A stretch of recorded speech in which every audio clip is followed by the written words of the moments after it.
시청자 여러분 안녕하십니까? 비가 많이 옵니다. 목요일 출발 성공 투자 후반부로 이어가겠습니다. 진행의 어이재입니다. 안녕하세요. 이혜은입니다. 간밤 미증시 다우존스 지수를 제외하고는 낙폭을 좀 크게 가져갔던 하루였습니다. 글로벌 원샷 함께 보시죠. 낙폭이 워낙 컸다 보니까 저도 좀 말을 절었습니다. 나스닥 지수가 2.77% 큰 낙폭을 가져갔고요. 2022년 이후에 최악의 하루를 보냈던 하루였다라고 요약을 해볼 수가 있겠습니다. 전반적으로 순환매가 나오고 있는 상황 속에서 다우존스 지수는 사상 최고치를 경신했다라는 점이 주목해 볼 만한데요. 기술주를 피해서 비기술주로 매수세가 몰리는 현상이 지금 현재 미국 증시에서 나타나고 있습니다. 그리고 기술주에 대한 매수를 좀 피하게 했던 또 다른 요인이 반도체 쪽에 큰 이슈가 있었습니다. 대선의 주요 정책적인 화두로 올라서고 있는 반도체 섹터인데 바이든 행정부와 도널드 트럼프 후보의 정책 기조상에 어떠한 이야기들이 나왔는지 잠시 후에 조금 더 자세하게 짚어보겠습니다. 결론적으로 ASML을 필두로 한 중국향 매출이 높은 반도체 기업들의 경우에는 낙폭을 정말 크게 가져갔습니다. ASML 실적 자체는 분기 실적 자체는 나쁘지 않았음에도 가이던스에 대한 실망감이 좀 반영이 됐고요. 거기다 이러한 이슈들까지 겹쳐지면서 거의 13% 가까운 낙폭을 가져갔습니다. 반면에 미국에 뿌리를 내리고 있는 반도체 기업들의 경우에는 그래도 주가가 선방을 하는 모습을 나타냈다라는 점이 상반된 흐름으로 나타났고요. 금리 인하에 대한 이야기는 꾸준히 나오고 있습니다. 연준 내 이사진 중에서 매파로 분류되고 있는 크리스토퍼 월러 이사의 경우에는 금리 인하가 타당해지는 시기가 가까워졌다라는 코멘트와 함께 이제 금리 인하가 정말 이른 시일 내에 가능해질 수도 있겠다라는 부분의 가능성에 조금 더 힘을 실어주는 모습을 보여줬고요. 달러는 약세를 보였습니다. 달러 인덱스가 한때 104달러 선 아래로 내려가면서 103.43달러 선에서 형성이 되어 있는 모습들 살펴볼 수가 있고요. 수급적으로 물론 좀 불안한 이슈들이 많습니다만 달러 가치만 놓고 봤을 때는 수급적으로는 긍정적으로 살펴볼 수 있는 이슈가 되겠다라고 체크해 보시면 좋겠습니다.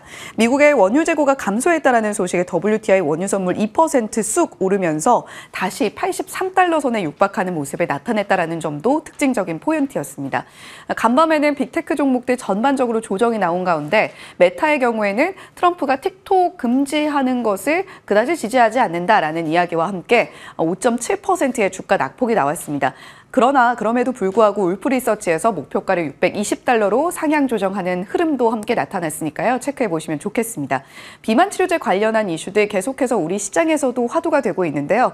간밤에는 경구용 비만 치료제 관련해서 또 한 번 이슈가 있었습니다. 스위스의 제약회사인 로슈가 경구용 비만 치료제 를 임상 1상 진행 중인데요. 4주 동안 6.1%의 감량 효과를 보인다라는 결과를 받아들었다고 합니다. 이 소식에 7.6% 주가 상승이 나왔다라는 점도 함께 체크해 보시면 좋겠습니다.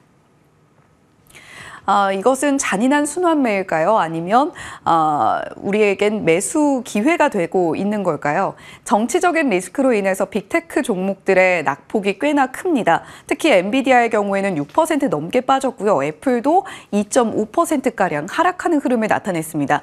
매그니피센트 7 종목들 일제히 낙폭을 가져가면서 최근에 주가 상승이 나왔던 테슬라까지도 3% 넘게 하락하는 모습을 나타냈는데요.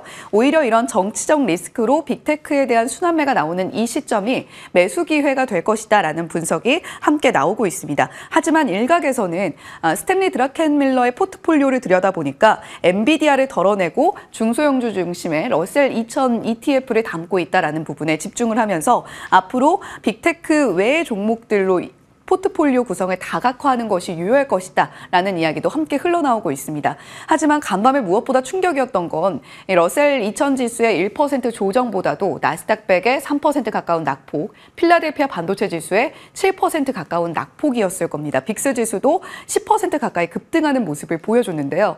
바로 여기에 이유가 있었습니다. ASML의 실적 발표 내용 함께 들여다보시면요.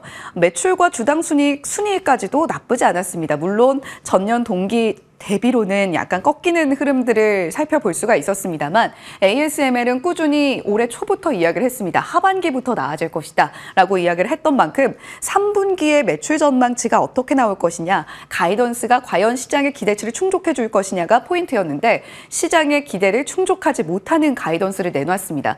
물론 그럼에도 불구하고 AI가 수요를 이끌고 있기 때문에 3분기 EUV 장비의 출하량이 증가할 것으로 전망된다라는 코멘트 함께 받아들일 수가 있었습니다. 장비 한 대당 3억 원을 호가하는 고가의 장비이기 때문에 물론 ASML의 수익성에 굉장히 큰 영향을 미치고 있는 것도 사실입니다만 사실 정말 중요한 것은 이 부분이 아닐까 싶습니다. 중국향 매출에 상당 부분 의존하고 있는 ASML이라는 건데요.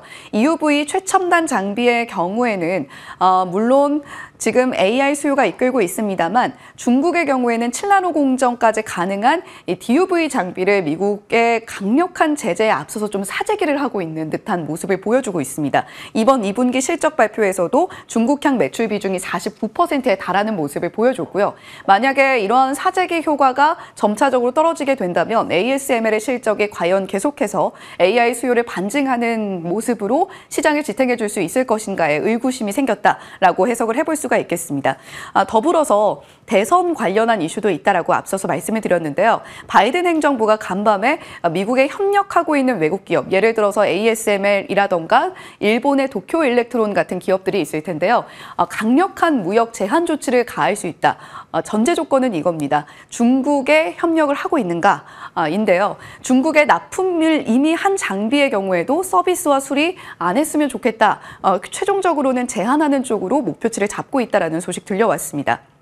그에 앞서서 어제 저희 당잠사 시간에 전해드렸는데 도널드 트럼프 후보가 블룸버그 비즈니스와 진행했던 인터뷰에서 대만이 미국 반도체 산업을 가져가고 있고 방위비 분담에 대한 이야기도 나왔습니다. 더불어서 중국의 관세를 60%에서 100%까지 올려잡을 것이다라는 이야기도 함께 전한 바가 있죠. 물론 기조 자체는 강한 미국을 만들겠다라는 것이긴 합니다만 이렇게 두 후보 모두 강력한 중국향 제재를 가하고 있다는 점에서 반도체 섹터에는 상당한 불안감으로 작용을 하고 있는 겁니다. TSMC는 오늘 실적 발표를 내놓게 될 텐데 2분기 실적 어떻게 나오게 될지 일단 열어봐야 알겠습니다만 간밤에 주가가 8% 빠졌습니다. TSMC의 생산을 위탁하고 있는 반도체 기업들의 주가도 일제히 4에서 7%가량 낙폭을 가져가는 모습을 나타냈고요. 반면에 미국의 생산 설비 비중이 높은 글로벌 파운드리 같은 기업의 경우에는 6.8% 상승, 앞서 전해드린 것처럼 인텔의 경우에도 소폭입니다만 상승으로 마무리를 했습니다. 물론 파이낸셜 타임스에선 이런 기사도 내놨습니다. 중국 기업들이 알파벳이라던가 마이크로소프트 등의 기업들을 통해서 반도체 규제를 우회하고 있다라는 코멘트도 내놨습니다만 지금 반도체 섹터를 바라보는 시선 자체가 조금 바뀌고 있다라는 부분을 반드시 체크를 해보셔야 되겠습니다. 먹는 게 남는 것일까요? 비만 치료제는 우리 시장에서도 최근에 가장 핫한 이슈가 아닐까 싶습니다. 바이오 섹터 내에서 그렇고요. 7월 12일 당잠사에서 이 표를 전해드린 바가 있습니다. 노보노디스크와 일라이릴리가 양분을 하고 있는 비만 당뇨 치료제 시장에서 화이자가 먹는 경구용 비만 치료제로 새롭게 등판을 알렸다라는 이야기를 전해드렸는데 간밤에는 로슈도 함께 이름을 올리게 되는 시장의 판도 변화를 예고를 했습니다. 로슈가 7.6% 주가 상승이 나왔다라고 말씀을 드렸는데 경구용 비만 치료제 일상에서 4주에 6.1%의 체중 감량 효과를 나타냈다라는 소식에 경구용 비만 치료제 부문 영위하고 있는 화이자가 1.8% 주가 상승, 반면에 기존의 피하주사형의 비만 치료제, 당뇨 치료제 영위하고 있는 일라이릴리 노보노디스크의 경우에는 나란히 3.8% 주가 하락으로 이어졌습니다. 자, 그렇다면 우리 시장 내에서도 패치형이라던가 경구용 비만 치료제가 조금 더 부각을 받을 수 있지 않을까라는 아이디어 얻어볼 수 있을 텐데요. 경구용 비만 치료제 영위하고 있는 기업, 샤페론, D&D 파마텍, 고바이오랩, 일동제약 같은 기업들이 있습니다. 패치형, 그러니까 붙이는 비만 치료제의 경우에는 라파스, 광동제약, 동아일스티 같은 기업들 언급되고 있으니까요. 과연 비만 치료제의 미래 어느 쪽으로 향하게 될지, 비만 치료제 물론 핫한 이슈이긴 합니다만 그 안에서도 투자 포인트를 좀 달리 잡는 시각의 변화가 필요할 것 같습니다. 네, 이렇게 간밤 미국 증시 다우존스 지수는 사상 최고치를 경신하는 흐름 속에서 나스닥은 최악의 하루를 보내는 그런 하루를 보냈습니다. 상당히 온도차가 극명한데 우리 시장은 어떻게 흘러가게 될지 조금 걱정하고 계신 분들도 많으실 것 같습니다. 어제 한 차례 우리가 하락을 맞았고요. 간밤에 말씀해 주신 대로 나스닥 좀 분위기가 많이 안 좋았습니다. 오늘 그 흐름을 더 이어가게 될까요? 포인트 좀 집중해서 냉정하게 한번 체크를 해보도록 하죠. 국내 증시 원샷으로 어제장 정리해 보겠습니다. 간밤에 나스닥의 분위기를 먼저 우리가 간 듯한 그런 모습을 보였습니다. 국내 증시는 내부 동력이 굉장히 부재했던 그런 분위기 안에서 일부 몇몇 섹터를 제외하고는 전체적으로 분위기가 어두웠고요. 하락 종목의 개수도 더 많았습니다. 코스피가 0.8% 밀리면서 2,840선대에 머물러 있습니다. 다행히도 지수 자체는 연고점 부근에서 5일선을 하회하긴 했지만 그래도 지켜주는 흐름이고요.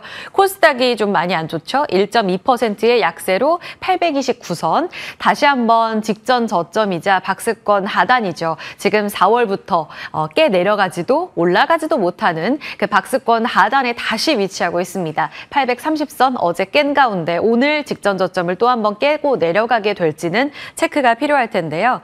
어제 외국인들 환율이 소폭 내렸지만 우리 시장에서는 떠나가는 모습 확인됐습니다. 코스닥 이틀째 매도. 거래소는 하루 만에 매도 전환. 지금 거래소 쪽에서 7월 들어서 외국인들이 들어옵니다. 첫 주부터 굉장히 기분 좋게 좀 전해드렸었는데요. 지금 7월 딱 중순 정도 됐습니다. 3조 원 넘게 담아가던 외국인들의 수급이 더 늘어나지는 못하고 있고 현물 시장 기준으로 2조 9천억 원으로 살짝 줄어든 구간 놓여 있습니다. 어디를 파는지는 잠시 후에 살펴보도록 하고요. 어제 많이 팔았던 쪽 반도체 대거 외국인들의 매도가 많이 나왔죠. 특히 코스닥 시장에 외국인 매도 1위부터 5위까지 다 소부장단이었습니다. 트럼프 쪽에서 대만에 대해서 방위비 증액 이야기를 이야기하기도 했는데요. TSMC에 대한 12조다. 이렇게 표현을 하면서 이 한마디에 우리 국내 반도체가 휘청휘청하는 모습을 보였습니다. SK하이닉스 5%가량 조정, 한미반도체 마찬가지였고요. PSK홀딩스도 마이너스 8%, 삼성전자, 하이닉스, TSMC 전체적으로 영향력 갖고 있는 종목들이 흔들리면서 반도체단 다 무너졌고요. 2차 전지도 여전히 안 좋습니다. 그 전날에도 같은 이야기를 전해드렸는데 제너럴 모터스 쪽 CEO가 쪽에서 지금 25년 내년에 연간 목표치를 하향 조정하겠다. 100만 대의 이 호기롭게 제시한 목표치에 달성하지 못할 것으로 예상이 되면서 다시 한번 캐즘 관련돼서 2차 전지 발목을 잡고 있습니다. 다 같이 빠지는 모습. 낙폭이 깊진 않죠. 하지만 외국인들이 팔고 있는 엔캠 같은 경우엔 9거래 연속적으로 거의 차트가 흘러내리는 그런 모습을 보이고 있습니다. 자, 화장품 그 안에서 비교적 선방, 조선도 선방, 몇몇 종목들이 선방하고 있지만 아주 국소적인 상승만을 가져가고 있고요. 어제 화장품 쪽은 모처럼 만에 조정 딛고 고개를 들었는데 상반기에 수출액 사상 최대액을 기록할 것이다라는 자랑스러운 소식 들리고 있습니다. 게다가 시작되고 있는 아마존 프라임데이 16일부터 진행이 되는데 1위부터 5위까지 베스트셀러 모아보니까 우리 K뷰티가 싹쓸이했다라는 내용도 긍정적이었습니다. 이 부분이 이어질까가 가장 중요할 것 같은데요. 일단 반도체 랠리가 정말 끝났는가. 어제 하락했죠. 이 대만 한마디에 흔들린 국내 반도체. 미국의 반도체를 대만 쪽에서 다 가져갔다. 그러니까 지금 트럼프 입장에서는 바이든 행정부가 지지하고 있는 쪽으로는 다 계속 제동을 걸고 싶어 하는 그런 모습입니다. 지금 갖고 있는 이 우세 움직임을 더 끌어가고 싶기 때문에 강경한 발언들을 어제 블룸버그 인터뷰에서 많이 쏟아냈습니다. 일단 첫 번째로 반도체가 흔들린 데에 대해서는 첫 번째 시장에서의 분석은 혜은 앵커가 전해드린 ASM의 실적 가이던스 실망, 그리고 두 번째가 바이든 쪽에서의 대중 수출 규제입니다. 그리고 세 번째, 어제 우리 시장에 반영이 됐던 TSMC 쪽으로의 이 강경한 발언으로 해석해 볼 수 있을 텐데요. 어제 대만 증시가 0.9%, 코스피 0.8%, 우리를 저격한 것도 아닌데 우리가 대만 증시만큼이나 빠질 이유가 있을까에 대해서는 이 반도체 탓을 해봐야 될 것 같고요. 특히 대만 증시 안에서 이 거래소 안에서의 TSMC는 어제 장중 2.4%, 3%까지 빠졌다가 낙폭을 좀 줄여가는 모습을 보여줬습니다. 물론 간밤에 미국 나스닥 ADR 이쪽에서의 거래는 8%나 빠지긴 했지만요. 물론 미국 쪽의 칩 주식들이 다 같이 빠졌기 때문에 이 부분은 별개로 보고 지금 트럼프 대통령의 TSMC발 코멘트만 놓고 봤을 때에는 우리가 대만 증시 안에서의 TSMC보다 더 빠진 흐름을 확인할 수가 있습니다. 그래서 우리가 세우라니라는 측면도 혜은 앵커가 전해드렸죠. 이 세 가지의 움직임들을 감안해 봤을 때 지금 그럼 랠리가 정말 끝났는가는 결국 시장의 판단에 놓고 봐야 될 거고 결국은 시간이 지나서야만 우리가 알 수가 있을 텐데요. 다시 과거로 돌아가서 보겠습니다. TSMC발 이 멘트가 우리 쪽까지 불똥을 튀기면서 영향을 줄 수 있는가? 이 부분은 과거에서 힌트를 얻어볼 수 있을 텐데 2017년에서 2021년 트럼프 임기 당시에 반도체 쪽 대중관세 굉장히 좀 하루마다 일어나면 계속 대중관세 때리기가 이어졌었죠. 이때 변동성을 딛고 어떠했는가를 놓고 보겠습니다. 연간 차트로 봤을 때 2017년에는 41% 삼성전자가 올랐는데 2018년 대중무역관세 굉장히 매일매일 좀 거론이 됐던 한 해입니다. 24%의 연간 하락을 보였습니다. 다시 하지만 2019년, 20년 회복하는 기조를 보였고 결국은 장기 우상향 기조를 걸어가는 삼성전자입니다. 결국은 원익 IPS도 같은 흐름으로 따라갔는데요. 2021년, 그러니까 20년이 딱 고점이 된 것을 봤을 때 결국은 반도체 업황 사이클을 따라가는구나라는 측면을 우리가 이해해 볼 수가 있을 겁니다. 그래서 겁내기보다는 조금 냉정하게 지금 시장에 대한 해석들을 살펴보자면 한국투자증권도 반도체 성장 모멘텀은 아직 유효하다라고 보고 있습니다. 만약 트럼프 후보가 재집권하더라도 여기서 추가적으로 관세를 더 높이더라도 메모리 반도체의 영향력은 제한적일 거라고 봤습니다. 게다가 이 당시에 있었던 서버나 그러니까 모바일이나 PC 쪽이 아니라 이제는 AI 서버 수요 중심으로의 랠리가 펼쳐지고 있기 때문에 과거와는 다르게 이 랠리가 더 한번 이어질 수 있을 거다라는 측면을 근거로 들고 있습니다. 하지만 단기적으로 굵직하게 실적은 계속 확인이 필요할 텐데요. 이제 우리가 놓고 봐야 되는 부분은 6월 매출은 잘 나왔지만 분기 실적 기다리고 있는 19일 TSMC의 실적, 다음 주 우리 국내 SK하이닉스, 삼성전자의 내부 실적 발표, 그리고 빅테크까지 단기적으로 이 투심을 계속해서 흔들 만한 이슈들이 있기 때문에 이 내용을 체크해 봐야 될 겁니다. 그렇다면 지금 업황 사이클을 업사이드가 더 남아있다는 측면 아래 지금이 기회인가? 아니면 지금 투심이 꺾이고 있는 반도체단 안에서 일단은 좀 비중을 축소하는 게 맞는지 어제 개장 중계에서도 처음으로 고점에서 좀 줄이십시오라는 이야기를 같이 들어봤거든요. 이 부분 추가적으로 잠시 후 개장 중계에서 다뤄보겠습니다. 반도체 쪽에 묶여 있었던 자금들이 빠져나가서 시장이 선순환을 그리게 된다면 지수 자체가 꺾이지 않는다는 전제 하에 다른 쪽으로의 물줄기가 분명히 흘러 들어갈 수가 있을 겁니다. 반도체 전략을 중심으로 해서 이쪽이 흔들리냐 흔들리지 않느냐에 따라 다른 쪽의 섹터에 대한 자금 순환 기대감이 남아있는데요. 그 가장 크게 볼 수 있는 쪽은 산업재입니다. 진격의 산업재, 증거가에서도 이렇게 꼽고 있는데 조선, 건설, 기계, 방산. 7월 들어서면서 외국인들이 이쪽을 대거 담고 있는 모습이 확인되고 있습니다. 어제도 외국인들이 거래소에서 가장 많이 담았던 쪽 삼성중공업이고요. 하이닉스는 계속해서 파는 모습, 기관은 닷새째 팔고 있습니다. 한미반도체에 대해서도 대량 매도, 말씀드린 대로 소부장단은 어제 외국인들 코스닥에서 1위부터 5위까지 매도 우위에 쭉 이름을 올렸습니다. 반면 SK이노베이션 개별적인 합병 이슈가 있죠. 두산에너빌리티, 한화에어로스페이스 그리고 기계단 안에서는 최근 피팅 밸브 쪽에서 고개를 드는 모습도 확인이 되고 있습니다. 이 측면에서 그러면 산업재의 추가 상승 분위기가 지속될 경우 누가 과연 대장이 될 수 있을까? 미국의 기술주의 상승, 기술주의 조정과 함께 다우 쪽의 산업재들의 강세 움직임이 이어지고 있다는 측면에서도 힌트를 가져가 본다면 커플링될 종목을 옥석 가리게 하는 것이 매우 중요할 것 같습니다. 원전도 산업재단 안에서 본다면 그래도 전력에너지원, 산업재 그 큰 틀에서 하나의 또 주인공입니다. 그런 가운데 아주 반가운 소식이 들렸습니다. 드디어 우리가 해냈다. 26일까지 좀 발표 기한 미뤄진다고 했었잖아요. 뭔가 심리전이었을까요? 어제 장 마감하고 나서 발표가 났습니다. 우선 협상 대상자로 프랑스를 제치고 우리가 2파전에서 승리를 거두게 됐습니다. 24조 원. 이렇게 되면 2009년에 이 바라카 원전 프로젝트를 따냈던 이후로 첫 쾌거라고 부를 수가 있습니다. 그때 당시 20조 원이었으니까 1.2배 규모는 더 크다고 볼 수가 있고요. 이제 유럽 시장의 진출 드디어 교두보를 마련했다. 아무래도 프랑스가 있기 때문에 워낙 경쟁력이 좋아서 안방인 유럽에서 따내기 힘들 거다라는 이야기도 있었는데 우리가 이쪽 시장에 본격적으로 진출할 수 있는 발판을 마련했습니다. 2029년 건설 착수, 2036년 원전 가동 시작. 요거를 봤을 때 장기 차트에서 봐도 밸류에이션 재평가가 가능한 건 맞는 것 같긴 한데 원전이 아시겠지만 시차가 있기 때문에 늘 늦게 반영하는 측면도 있습니다. 2009년대에도 2007년까지 이를 선반영하면서 달려갔던 두산 에너빌리티 12만 원까지 갔다가 본격적으로 2009년에 결과 나오고 나서는 한 6만 원까지 빠지는 모습을 보여주기도 했었거든요. 그렇다면 지금 상승 랠리의 초입인가 아니면 일단은 팔고 나와야 하는가를 고민해 봐야 될 때입니다.